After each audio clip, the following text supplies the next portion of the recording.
দেখো বেগুন পাতুরি করব, তার জন্য বেগুন নিয়ে নিয়েছি। আর বেগুনটা কত কচি দেখো।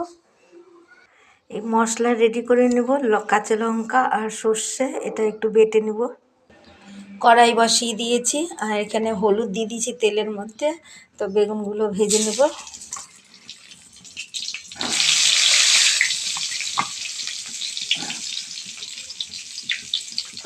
বেগুনগুলো লাল করে ভেজে নেব। বেগুন ভাজা হয়ে গেছে, এবার একটু পাঁচফোড়ন তেলে দিয়ে দেব।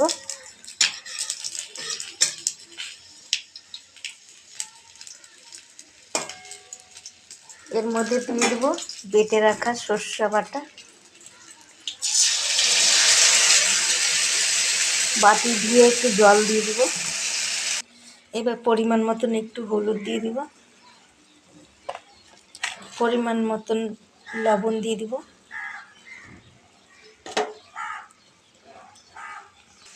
পরিমাণ মতন একটু মিষ্টি দিয়ে দিব। নিরামিষ যেহেতু একটু মিষ্টি না দিলে ভালো লাগবে না। এবার দিয়ে দিব ধনে পাতা ধুয়ে রেখেছি।